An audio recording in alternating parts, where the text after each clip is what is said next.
Tak dneska si budeme robiť údeného lososa s chlebom, takže potrebujeme chleba. Ja mám priamo takto slnečnicový.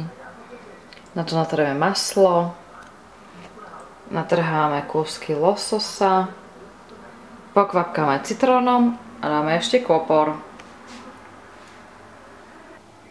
Takže chleba si nakrájeme na tenké kúsky. Natrieme ich maslom. Takže nakrájené kúsky lososa dáme na ten chleba.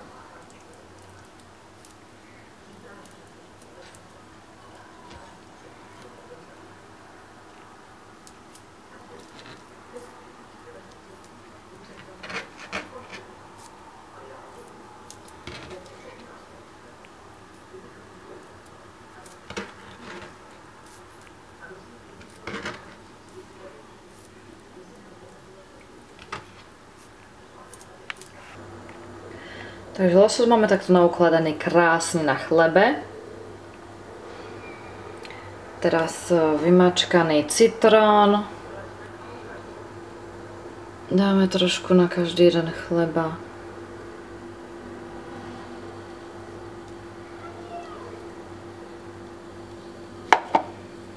A ešte som si tuto nakrájala kôpor. A tiež to tam dáme. Je to vynikajúce, najete sa z toho kľudne k červenému vínu na večeru. Vyzerá to zaujímavo, je to krásne. Dobrú chuť.